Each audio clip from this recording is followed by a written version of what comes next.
ગુજરાતમાં આગામી 5 દિવસ સુધી તમામ જિલ્લાઓમાં હળવાથી મધ્યમ વરસાદ પડવાની શક્યતા છે। સર્જાયેલા લો પ્રેશર અને ભેજવાળા પવનોના કારણે રાજ્યમાં જે વરસાદનું પ્રમાણ છે એ કદાચ થોડું ઘણું વધી પણ શકે છે। દરિયાકાંઠાના વિસ્તારોમાં પવનની ગતિ એ ખૂબ વધારે રહેશે અને દરિયો તોફાની બને તેવી પણ શક્યતા છે। વાત હવે દક્ષિણ ગુજરાત, મધ્ય ગુજરાત અને સૌરાષ્ટ્રના અનેક વિસ્તાર કે જ્યાં સારો વરસાદ થવાની શક્યતા છે। દક્ષિણ ગુજરાતમાં સારો વરસાદ થયો, મધ્ય ગુજરાતના 50% ભાગોમાં સારો વરસાદ થયો અને સૌરાષ્ટ્રની અંદર આખો સૌરાષ્ટ્ર માની લો તો એમાંથી ખાલી 40% જેટલું બાદ કરીએ તો દ્વારકા, જામનગર સહિતનો જે સૌરાષ્ટ્રનો વિસ્તાર છે ત્યાં વરસાદની એક હજુ પણ આશા છે। જે વિસ્તારોમાં હજુ વાવણી નથી થઈ ત્યાં ખેડૂતો માટે આ વરસાદ ખૂબ જ જરૂરી માનવામાં આવી રહ્યો છે। જુલાઈ મહિનામાં અંત સુધી રાજ્યમાં વરસાદી માહોલ ચાલુ રહેવાની સંભાવના છે। બે સિસ્ટમ છે, જે એક સિસ્ટમમાંથી અત્યારે ચાલુ છે અને બીજી સિસ્ટમ એવી છે કે જે જુલાઈ મહિનો પૂર્ણ થવાને આરે હશે તે દરમિયાન એનું રૌદ્ર સ્વરૂપ બતાવી શકે છે। અલ નીનોના વર્ષ વચ્ચે આ વરસાદ ખેતી માટે ખૂબ જ મહત્વપૂર્ણ સાબિત થઈ શકે છે।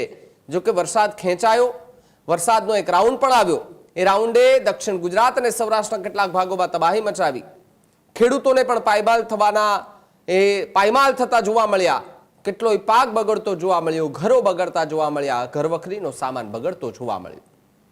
પરંતુ હવામાન વિભાગના કહેવા પ્રમાણે બંગાળની ખાડીમાં બનેલો એ લો પ્રેશર એરિયા એ થોડું આગળ વધીને પશ્ચિમ બંગાળ, ઝારખંડ અને ઉત્તર ઓડિશા પર આવી ગયું છે અને હવે એ થોડું આગળ વધશે તેવી પણ શક્યતા છે। આ ઉપરાંત ગુજરાત પર અરબી સમુદ્રમાંથી ભેજવાળા પવનો આવી રહ્યા છે, જે આગામી દિવસોમાં વરસાદ લાવવામાં મદદરૂપ થાય તેવી પણ શક્યતા છે। ગુજરાતમાં સામાન્ય રીતે જુલાઈ અને ઓગસ્ટ મહિનામાં એ વધારે વરસાદ પડે છે, પરંતુ આ વખતે રાજ્યમાં અડધા વિસ્તારોમાં ભારે વરસાદ પડ્યો હોય તો અડધા ગુજરાતમાં વરસાદની ભારે કમી જોવા મળી છે। રાજ્યમાં હજી પણ ઘણા એવા વિસ્તારો છે કે જ્યાં ચોમાસાનો 1.5 મહિનો પૂરો થઈ ગયો છતાં પણ વાવણી લાયક વરસાદ નથી થયો। ખેડૂતો વરસાદની રાહ જોઈ રહ્યા છે। જો હવે ફરીથી ચોમાસું ધીરે ધીરે સક્રિય થઈ રહ્યું છે, હવે રાજ્યના કેટલાક વિસ્તારોમાં ફરીથી વરસાદ પણ શરૂ થયો છે, કેટલાક વિસ્તારોમાં વાદળ દેખાઈ પણ રહ્યા છે, સાથે જ એ ગરમી જે છે તેનું પ્રમાણ ખૂબ વધતું જોવા મળી રહ્યું છે। હવામાન વિભાગે આગાહી કરી છે તે પ્રમાણે ગુજરાતમાં હજી વરસાદનું પ્રમાણ વધવાની શક્યતા છે અને લગભગ જુલાઈ મહિનો પૂરો થાય ત્યાં સુધી વરસાદ પડી પણ શકે છે।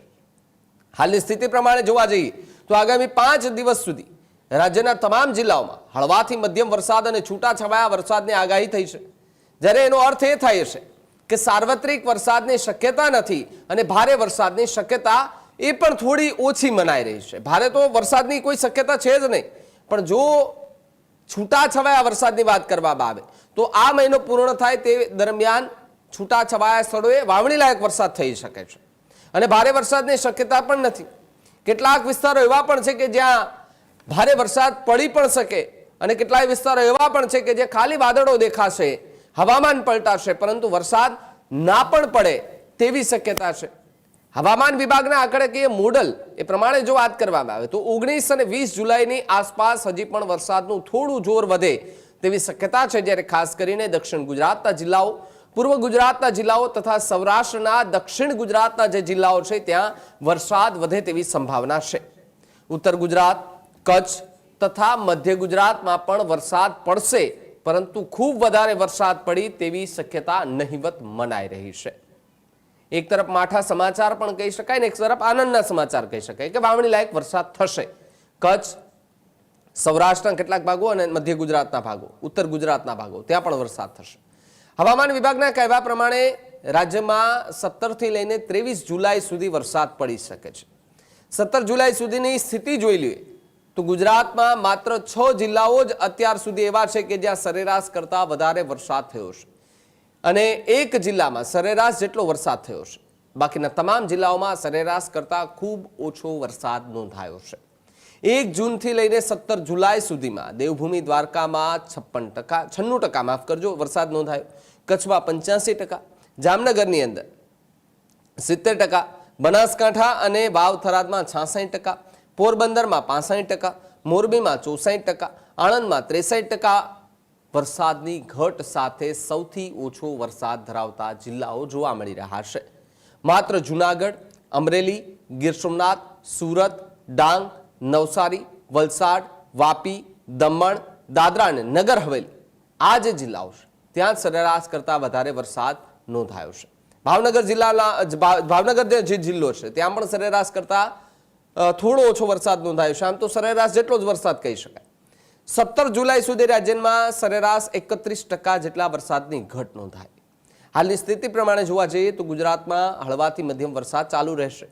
આગામી દિવસોમાં થોડા વરસાદ વધવાની શક્યતા છે, પરંતુ ભારે વરસાદની શક્યતા આગામી 5 દિવસમાં નથી જોવા મળી રહી. હાલ પશ્ચિમ બંગાળ અને ઓડિશા પર રહેલો જે લો પ્રેશર છે એ એરિયા આગળ વધે અને ગુજરાતની નજીક આવે તો આપણે વધારે વરસાદ થવાની શક્યતા છે. જ્યારે સામાન્ય રીતે અતિભારે વરસાદ માટે રાજ્યની આસપાસ કોઈ એક મોટી વરસાદી સિસ્ટમ સક્રિય હોવી પણ જરૂરી છે. તેના સિવાય રાજ્યમાં વરસાદ વધે તેવી સંભાવના ખૂબ ઓછી છે. હવામાન વિભાગ અને હવામાનની બીજી એજન્સીઓના મોડેલ પ્રમાણે વાત કરીએ તો બંગાળની ખાડીમાં સર્જાયેલ આગળ વધેલું લો પ્રેશર એરિયા 25 તારીખની આસપાસ મધ્ય ભારતમાં આવી શકે છે.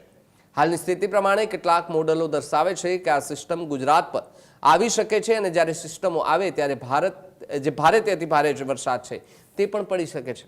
પરંતુ હજુ લાંબા ગાળાનું પૂર્વાનુમાન છે, તેમાં ફેરફાર થવાની શક્યતા છે. હવામાન વિભાગે જારી કરેલા લાંબા ગાળાના પૂર્વાનુમાન પ્રમાણે જુલાઈ મહિનામાં છેલ્લા દિવસો દરમિયાન વરસાદ વધે તેવી શક્યતા છે અને ઓગસ્ટ મહિનાના પ્રથમ અઠવાડિયામાં વરસાદ ઘટે તેવી સંભાવના છે. આ ઉપરાંત 19 જુલાઈની આસપાસ એક વેસ્ટર્ન ડિસ્ટર્બન્સ પણ ભારત તરફ આવવાની શક્યતા છે અને તેની સાથે જો કોઈ સાયક્લોનિક સર્ક્યુલેશન બને તો ભારતની અંદર અને ખાસ ગુજરાતમાં વરસાદમાં થોડો ફાયદો થઈ શકે છે. ખાસ કરીને ઉત્તર ગુજરાત, મધ્ય ગુજરાતના તમામ જિલ્લાઓ, સૌરાષ્ટ્રના અડધા જિલ્લાઓ અને કચ્છ જિલ્લામાં હજુ પૂરતો વરસાદ નથી પડ્યો અને તેની અસર ખેતી પર પણ જોવા મળી રહી છે. ખેડૂતો વાવણી કરી શક્યા નથી અને ધીરે ધીરે કેટલાય પાકની વાવણી કરવાનો સમય પણ હવે પસાર થઈ રહ્યો છે. જો થોડા દિવસ હજી પણ મોડો વરસાદ થાય તો કેટલીક પાકની વાવણીનો સમય એ પાકના ઉત્પાદન પર પણ પડી શકે છે. અત્યારની સ્થિતિ પ્રમાણે ઉપરોક્ત વિષયના હળવાથી મધ્યમ પ્રકારના વરસાદની શક્યતા છે અને આગામી 5 દિવસમાં ત્યાં સાર્વત્રિક કે ભારે વરસાદની શક્યતા નહિવત બનાઈ રહી છે. ઉપરોક્ત જિલ્લામાં છૂટાછવાયા વરસાદ પડે તેવી શક્યતા દેખાઈ રહી છે, જેના કારણે હજી પણ ઘણા વિસ્તારો એવા છે કે જ્યાં આગામી 5 દિવસ સતત સુધી વરસાદ વાવણી લાયક ન વરસે તેવી પણ સંભાવના દેખાઈ રહી છે. આ ઉપરાંત જે ખેડૂતોએ આગોતરી વાવણી કરી દીધી છે અને પિયતની પૂરતી સગવડ નથી તેના પર પણ અસર થાય તેવી શક્યતા છે. જો આ બંગાળની ખાડીમાં સર્જાયેલો અને હાલ ઓડિશા અને પશ્ચિમ બંગાળ પર રહેલો લો પ્રેશર એરિયા ગુજરાત પર આવે તો 25 જુલાઈ બાદ આ જિલ્લાઓમાં વરસાદ વધી શકે છે અને વાવણી લાયક વરસાદ પણ થઈ શકે છે. ત્યારે ગુજરાતની અંદર આગામી 5 દિવસ સુધી તમામ જિલ્લાઓમાં હળવાથી મધ્યમ વરસાદની શક્યતાઓ વર્તાઈ રહી છે અને સર્જાયેલા લો પ્રેશર અને ભેજવાળા પવનોના કારણે રાજ્યમાં વરસાદનું પ્રમાણ વધુ ઘટતું પણ જોવા મળી રહ્યું છે. દરિયાકાંઠાના જે વિસ્તારો છે એ વિસ્તારોની અંદર ખૂબ ભયંકર વાતાવરણ છે. દરિયાકાંઠાના જે વિસ્તારો છે તેની અંદર ખૂબ ભયંકર વાતાવરણ એટલા માટે છે કારણ કે ત્યાં પવનની ગતિમાં વધારો છે અને હજુ પણ પવનની ગતિમાં વધારો થાય તેવી શક્યતા છે. જેમ કે ગીર સોમનાથ, દીવ અને ભાવનગરનો જે વિસ્તાર છે ત્યાં સુરતનો પણ વિસ્તાર માની લઈએ આપણે, ડુમસ દરિયો આવેલો છે ત્યાં પણ માની લઈએ તો હવાનું પ્રમાણ વધી શકે છે. જ્યારે દક્ષિણ ગુજરાત, મધ્ય ગુજરાત અને સૌરાષ્ટ્રના અનેક જિલ્લાઓમાં સારો વરસાદ થવાની પણ જે છે તે સંભાવના વર્તાતી જોવા મળી રહી છે. જે વિસ્તારોમાં હજુ વાવણી લાયક વરસાદ નથી થયો ત્યાં ખેડૂતો માટે આ વરસાદ ખૂબ જ રાહતદાયક માનવામાં આવી રહ્યો છે અને જુલાઈ મહિનાના અંત સુધીમાં રાજ્યની અંદર વરસાદી માહોલ ચાલુ રહેવાની સંભાવના વર્તાતી જોવા મળી રહી છે. અલ નીનોની આ વર્ષે જે અસર થઈ એ વરસાદ ખેતી માટે અને ખેડૂતો માટે ખૂબ ખરાબ પરિસ્થિતિ ઊભી કરી રહી છે. હવામાન વિભાગના કહેવા પ્રમાણે બંગાળની ખાડીમાં બનેલું લો પ્રેશર એ એરિયા થોડો આગળ વધે છે તો પછી ગુજરાતના કેટલાક વિસ્તારોમાં તેની અસર થવાની પૂરેપૂરી સંભાવના મનાઈ રહી છે.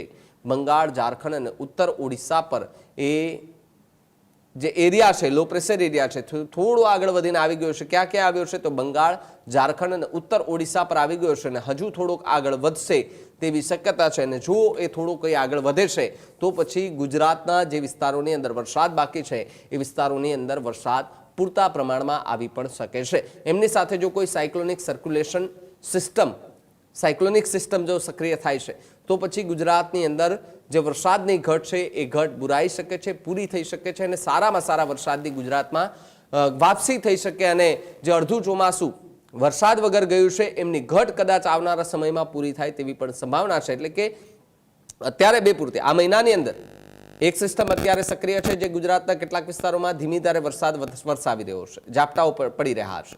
એક સિસ્ટમ હજુ પણ આવશે કે જે જુલાઈ મહિનાનો અંત આવશે, મહિનો પૂરો થવાનો આવશે ત્યારે 2 થી 3 દિવસ એ સિસ્ટમ ખૂબ સારો તો ન વરસાદ કહેવાય પરંતુ જે ખેડૂતોને જરૂરિયાત છે એટલો વરસાદ પાડી શકે છે તેવી હાલ તો સંભાવના દેખાઈ રહી છે. પવનની ઝડપમાંથી આપણે છુટકારો મળશે અને સ્વાભાવિક રીતે પવનની ઝડપમાંથી ઘટાડો મળે તો જ પછી આગળ આપણે વરસાદના ઉજળા ચાન્સ હોય. જ્યાં સુધી આ પવન આટલી ઝડપે ફૂંકાતો હોય ત્યાં સુધી રાજ્યમાં વરસાદની ગતિવિધિ ના જોવા મળે. અને એ જ રીતે જોવા જઈએ તો છેલ્લા 8-10 દિવસથી જે આ પવનની ઝડપ વધી હતી અને 8-10 દિવસથી આપણે રાજ્યમાં વરસાદની ગતિવિધિ પણ જોવા નથી મળી. હવે આવતીકાલથી પવનની ઝડપમાં ચોક્કસથી ઘટાડો થાય તેવી પૂરી શક્યતાઓ છે. એ સાથે અત્યારે અરબ સાગરમાં પણ કરંટ આવ્યો છે, મોન્સૂન ઓફશોર ટ્રફ સક્રિય થયો છે અને બંગાળની ખાડીની અંદર એક લો પ્રેશર બની રહ્યું છે. હવે અત્યારે જે અરબ સાગર સક્રિય થયો છે જેને કારણે મોન્સૂન ઓફશોર ટ્રફ હોય છે એ પોઝિટિવ ફેઝમાં છે, જેના માટે હવે આપણે આજથી લઈને 20 તારીખ સુધી 5 દિવસ સુધી રાજ્યની અંદર અલગ અલગ વિસ્તારમાં છૂટાછવાયા હળવાથી મધ્યમ વરસાદી ઝાપટાઓની શરૂઆત થશે. એટલે આજથી લઈને 20 તારીખ સુધી જે વરસાદી ગતિવિધિ થશે રાજ્યની અંદર એમાં કોઈ જગ્યાએ હેવી વરસાદ કે સાર્વત્રિક વરસાદ નહીં જોવા મળે. છૂટાછવાયા વરસાદ હશે અને એની અંદર માત્ર છૂટાછવાયા ઝાપટાથી લઈને મધ્યમ ઝાપટા, અમુક જગ્યાએ ભારે ઝાપટા, બાકી કોઈ જગ્યાએ સાર્વત્રિક કે વધારે વરસાદ પડે તેવી અપેક્ષાઓ હજુ આપણે રાખવાની નથી, કેમ કે હવે મોન્સૂન ઓફશોર ટ્રફ સક્રિય થયો છે જેને કારણે આ ઝાપટા પડવાના છે. અને જ્યારે બંગાળની ખાડીની અંદર જે લો પ્રેશર સિસ્ટમ અત્યારે જે ડેવલપ થઈ રહી છે આ લો પ્રેશર સિસ્ટમ છે એ ગુજરાત તરફ આવવાની નથી, કેમ કે એ લો પ્રેશર સિસ્ટમ છે એ ઉત્તર ભારત તરફ જશે, જેને કારણે બિહાર હોય, યુપી છે, દિલ્હી, હરિયાણા, પંજાબ આ વિસ્તારોની અંદર વરસાદનો લાભ મળશે. એટલે અત્યારે જે બંગાળની ખાડીની અંદર જે સિસ્ટમ બની રહી છે એ સિસ્ટમનો લાભ ગુજરાતને મળવાનો નથી. અત્યારે જે 15 થી 20 તારીખ વચ્ચેનું જે આ ઝાપટાનું આપણું ઘણા સમયથી અનુમાન હતું એ ઝાપટા છે મોન્સૂન ઓફશોર ટ્રફને કારણે જોવા મળશે. તો ગુજરાતની અંદર સાર્વત્રિક વરસાદનો રાઉન્ડ ક્યારે, જો એની વાત કરવા જઈએ તો અત્યારે જે લો પ્રેશર બની રહ્યું છે એ તો ઉત્તર ભારત તરફ નીકળવાનું છે, એનો લાભ નથી મળવાનો. પણ આ જે લો પ્રેશર નીકળી જશે પછી તુરંત જ લગભગ 23 કે 24 જુલાઈ આસપાસ એક ફરીથી બીજું લો પ્રેશર છે એ બંગાળની ખાડીમાં બને તેવી પૂરી શક્યતાઓ છે. અને એ પાછું આના પછીનું જે લો પ્રેશર બનશે એનો જે ટ્રેક છે એ લગભગ ગુજરાત તરફ હશે, જેને કારણે 25 જુલાઈથી લઈ અને આપણે 31 જુલાઈનું જે સેશન હશે એ સેશનની અંદર આપણે સારા વરસાદની આશા રાખી શકીએ. ને એ પણ બંગાળની ખાડીનું જે લો પ્રેશર છે જેને કારણે આમ જોવા જઈએ તો ઉત્તર ગુજરાતના ભાગ હોય, મધ્ય ગુજરાતના ભાગ હોય, પશ્ચિમ સૌરાષ્ટ્ર છે, કચ્છ છે એ તરફ કદાચ શક્યતા છે એ વધારે રહેશે. સૌરાષ્ટ્રના જે બીજા દક્ષિણ સૌરાષ્ટ્ર હોય અથવા તો જે ભાવનગરના વિસ્તાર હોય, દક્ષિણ ગુજરાતના વિસ્તાર હોય એમાં વરસાદનું પ્રમાણ છે એ ચોક્કસથી જોવા મળે પણ કદાચ ઓછું પણ જોવા મળી શકે. જ્યારે ઉત્તર ગુજરાત હોય કે મધ્ય ગુજરાત હોય, કચ્છ હોય, પશ્ચિમ સૌરાષ્ટ્રના ભાગોની અંદર હોય એમાં કદાચ સારું એવું વરસાદનું પરફોર્મન્સ જોવા મળી શકે. જોકે આ જે સિસ્ટમ છે હજુ ડેવલપ નથી થઈ, ડેવલપ થશે એટલે અમે સતત નજર રાખશું કયા વિસ્તાર ઉપરથી પસાર થશે, કયા વિસ્તારને વધુ લાભ આપશે એ તો આવનારા સમયમાં ખ્યાલ આવશે. પણ અત્યારે જે ટ્રેક બતાવી રહ્યા છે એ ટ્રેક મુજબ અમને આ પ્રકારનું ચિત્ર દેખાઈ રહ્યું છે. ખાસ કરીને જોવા જઈએ જ્યારે અરબ સાગરની સિસ્ટમ હોય ત્યારે દક્ષિણ સૌરાષ્ટ્રથી લઈને દક્ષિણ ગુજરાતના વિસ્તારોને વધારે વરસાદનો લાભ મળતો હોય, જ્યારે બંગાળની ખાડીની સિસ્ટમ હોય ત્યારે ઉત્તર ગુજરાત, મધ્ય ગુજરાત, કચ્છ અને પશ્ચિમ સૌરાષ્ટ્રને સારા વરસાદનો લાભ મળતો હોય. ગયા રાઉન્ડની અંદર જોવા જઈએ તો ગયા રાઉન્ડ એટલે કે જુલાઈના પ્રથમ અઠવાડિયામાં જે આપણે રાઉન્ડ આવ્યો એ આપણે અરબ સાગરની સિસ્ટમને કારણે આવ્યો હતો, જેને કારણે સૌરાષ્ટ્રના દક્ષિણ ભાગો અને દક્ષિણ ગુજરાતમાં વધારે હતો. પણ હવે પછીનો નેક્સ્ટ રાઉન્ડ છે એ બંગાળની ખાડીની સિસ્ટમો આવવાની છે.